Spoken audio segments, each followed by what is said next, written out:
Hello guys. पहली video में हमने 47 क्वेश्चन करके वर्ण संबंधी हिंदी व्याकरण के रिवीजन करेंगे। और आज क्वेश्चन 48 से स्टार्ट करते हैं। किन ध्वनियों को अनुस्वार कहा जाता है? तो ऑप्शन ए हमारा क्या है, इसमें सही राइट आंसर है। स्वर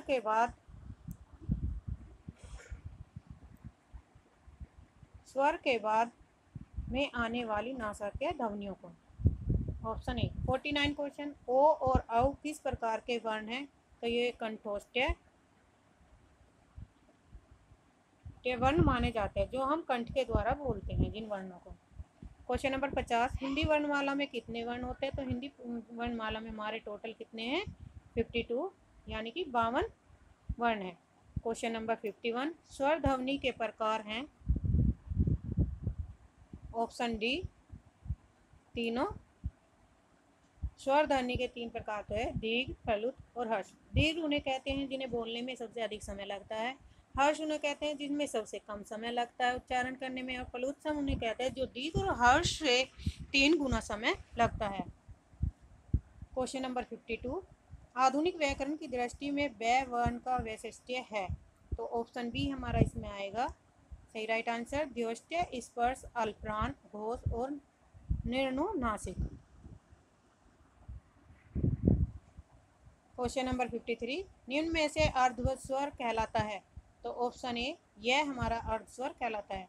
क्वेश्चन नंबर 54, महाप्राण ध्वनियाँ व्यंजन वर्ग में किससे संबंधित होती हैं? तो महावर्ग जो प्राण संबंधी ध्वनियाँ हैं वो हमारा तीसरा और चौथा वर्ग में आते हैं। तीसरा चौथा वर्ग ऐसे जैसे कै, ख, ग,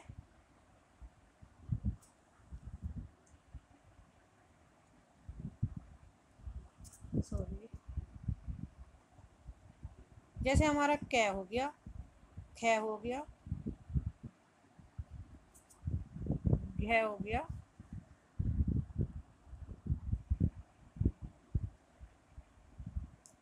कै, ख, ग, घ और अण।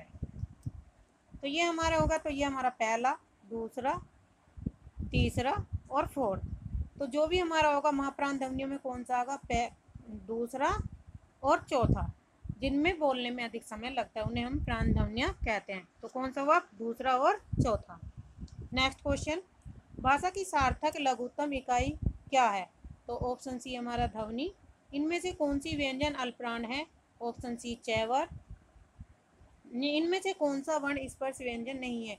तो ऑप्शन डी ये स्पर्श व्यंजन नहीं है, ये हमारे यह रे लैव है, तो ये हमारे अथंस्त व्यंजन के अंतर्गत आते हैं। अगला क्वेश्चन, क्वेश्चन नंबर 58, निम्नलिखित कंठ ध्वनियाँ कौन सी हैं? तो ऑप्शन ए क और ख हमारी कंठ ध्वनियाँ जो कंठ के द्वारा बोले जाने वाले वर्ण हैं। 59, वर्णमाला किसे कहेंगे? वर्णमाला कहेंगे वर्णों के व्यवस्थित समूह को। तो ऑप्शन हमारा डी सही राइट आंसर होगा। क्वेश्चन नंबर 16, हिंदी की सह ध्वनि क्या है? तो हिंदी की सह ध्वनि हमारी क्या है? Option B तालव्य। 61, कौन वर्ण ओष्ठ्य नहीं है? तो ऑप्शन डी हमारा क्या है? ओष्ठ्य ध्वनि नहीं है, ओष्ठ्य वर्ण नहीं है।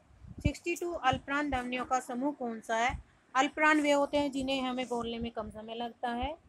तो इसमें होगा हमारा ऑप्शन बी च, ज, ञ, च्य। 63 का वर्ण शब्द का अर्थ नहीं होता है। ऑप्शन बी आकाश। 64, वर्ण कौन सा वर्ण घोष नहीं है? तो ऑप्शन बी हमारा तय वर्ण घोष नहीं है। 65 क्वेश्चन, किन ध्वनियों को अनुस्वार कहा जाता है? ऑप्शन ए स्वर के बाद के आने वाली नासिक ध्वनियों को हम अनुस्वार कहा जाता है। क्वेश्चन नंबर 66, किस शब्द में री से ऋषि स्वर नहीं आता है? तो ऑप्शन डी रिवाज शब्द में री से ऋषि शब्द नहीं आता है। 67, निम्नलिखित में से दंत्य वर्ण कौन सा है? तो सी ऑप्शन हमारा दंत्य वर्ण के अंतर्गत आता है, तय वर्ग। क्वेश्चन नंबर अगला, घ का उच्चारण स्थान कौन सा है? तो ऑप्शन बी कंठ। 69, हिंदी शब्दकोश के अनुसार संतान सकल सचल सक्षम शब्दों का सही अनुक्रम क्या होगा? तो ऑप्शन डी हमारा सही होगा, संतान सकल सक्षम संचल। क्वेश्चन नंबर 70, निम्न में से महाप्राण वर्ण है थ, ऑप्शन ए सही है। 71 क्वेश्चन नंबर, हिंदी शब्दकोश में अंग और अनेक किस वर्ण के साथ आते हैं? तो ये हमारे ऑप्शन बी ए के साथ आते हैं। क्वेश्चन नंबर 72, क्ष वर्ण किसके योग से बना है? तो ऑप्शन ए क प्लस स षटकोण के योग से बना है। क आधा और स सब। क्वेश्चन नंबर 73, निम्न में से कौन सा शब्द अमात्रिक है? तो ऑप्शन सी हमारा कलरव अमात्रिक शब्द है। क्वेश्चन नंबर 74, आयोगवाह कहा जाता है किन्हें? तो ऑप्शन ए विसर्ग को। क्वेश्चन नंबर 75, ट वर्ण में किस प्रकार के व्यंजन आते हैं? तो ट प्रकार में मूर्धन्य प्रकार के व्यंजन आते हैं। 76, प्रयत्न के आधार पर लय किस प्रकार की ध्वनि है? तो यह ऑप्शन सी हमारे ऑप्शन ए पार्श्विक प्रकार की ध्वनि है। क्वेश्चन नंबर 77, हिंदी वर्णमाला में अंग और य का क्या अर्थ है? तो ऑप्शन सी हमारा आएगा सी आयोगवाह। ए और इन्ह का अर्थ हमारे ये जो आयोगवाह शब्द के अंतर्गत बोले जाते हैं।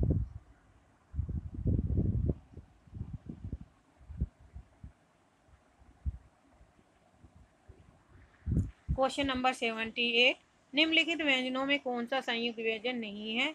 तो ऑप्शन बी हमारा स जो ये संयुक्त व्यंजन नहीं है। निम्न में से कौन सा व्यंजन स्पर्श संघर्षी है? तो ऑप्शन ए हमारा ज जो स्पर्श संघर्षी व्यंजन है। Question number 18,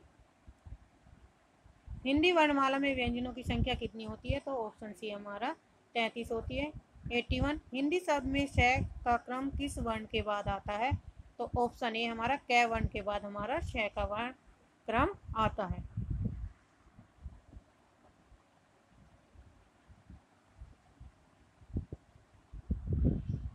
question number 82, S के उच्चारण का स्थान नाम है? तो ये हमारा कंठ तालव्य के द्वारा बोला जाता है। ऑप्शन डी सही राइट आंसर है। निम्नलिखित में से कौन सा वर्ण अतंष्ट नहीं है? तो वो वह शब्द हमारा क्या है? अतंष्ट के अंतर्गत नहीं आता है। क्वेश्चन नंबर 84, अघोष वर्ण कौन सा है? तो ऑप्शन डी हमारा स अघोष वर्ण है। ऑप्शन डी सही आंसर। 85, हिंदी की तालव्य ध्वनियाँ कौन सी है? तो ऑप्शन ए च छ ज झ ये हमारी तालव्य ध्वनियाँ हैं।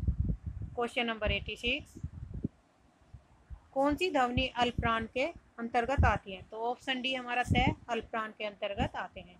87, हिंदी की स्पर्श घोष और महाप्राण दंतव्य व्यंजन ध्वनि है? तो ऑप्शन सी के अंतर्गत आएगा ये थ ध्वनि। कौन सी ध्वनि? थ ध्वनि। क्वेश्चन नंबर 88, हिंदी की स्पर्श घोष महाप्राण औष्ठ्य व्यंजन ध्वनि है? ऑप्शन ए भ सही राइट आंसर है। नेक्स्ट क्वेश्चन 89, निम्नलिखित में से कौन इसका स्थान स्वर संवर्त के अंतर्गत आता है? तो ऑप्शन ई सी हमारा जो समसंवर्त के अंतर्गत आता है। 90 क्वेश्चन, हिंदी का मूर्धन्य ध्वनियाँ है? तो ऑप्शन बी हमारी जो है मूर्धन्य ध्वनियों के अंतर्गत आता है। ट ठ ढ अड़। हिंदी का ब ध्वनि किसके अंतर्गत आता है? तो ब हमारा औष्ठ्य ध्वनि के अंतर्गत आता है। ऑप्शन हमारा बी सही है। 92 क्वेश्चन, इसमें दंतव्य ध्वनि कौन सी है? तो ऑप्शन सी हमारा त दंतव्य ध्वनि है। अगला क्वेश्चन 93, निम्नलिखित में से कौन सा स्वर संवर्त नहीं है? तो ऑप्शन ई ऑप्शन सी इसमें ई जो हमारा है स्वर संवर्त है। 94, निम्नलिखित ध्वनियों में कौन सा दंतोष्ठ्य है? तो ऑप्शन डी हमारा वह दंतोष्ठ्य है। क्वेश्चन नंबर 95, निम्नलिखित वर्णों में कौन सा मूर्धन्य ध्वनियों के अंतर्गत आता है? ऑप्शन बी हमारा सही राइट आंसर है, ट ठ ड के अंतर्गत आता है। क्वेश्चन नंबर 96, स ध्वनि का उच्चारण कहाँ है? तो स ध्वनि हमारे बी तालव्य ध्वनि के अंतर्गत आती है। क्वेश्चन नंबर 97, कौन सा व्यंजन पार्श्विक है? तो ल हमारा पार्श्विक शब्द है। ऑप्शन बी सही है। निम्नलिखित में से कौन सा संयुक्त व्यंजन नहीं है? तो ऑप्शन बी हमारा स संयुक्त व्यंजन नहीं है। 99 यह रह किस वर्ग के अंतर्गत आते हैं? तो ये हमारे ऑप्शन सी अतंस्त के अंतर्गत आते हैं।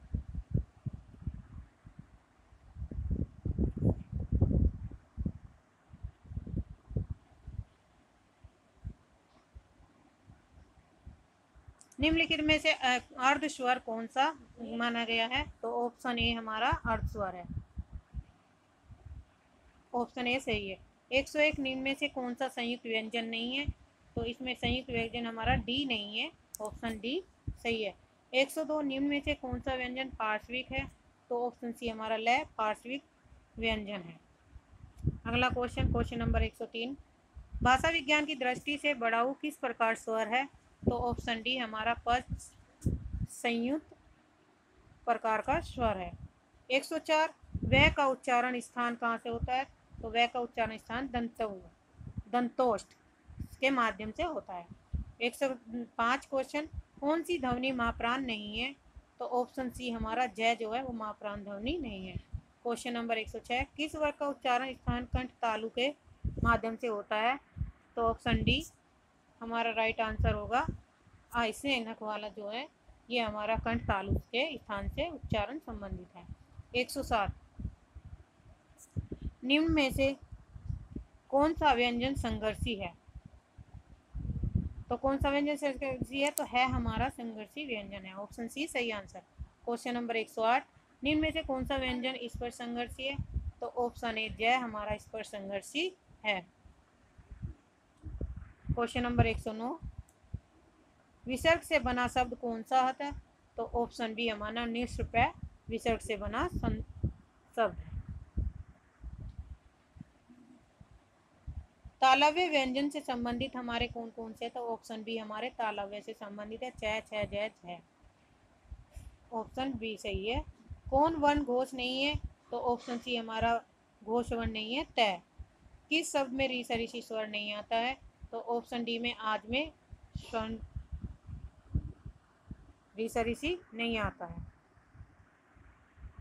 क्वेश्चन नंबर 7 सॉरी आज के लिए इतना ही, क्योंकि आज हमारा जो है ये 1 के चैप्टर से जो कंप्लीट ऑब्जेक्टिव टाइप के जो क्वेश्चन है ये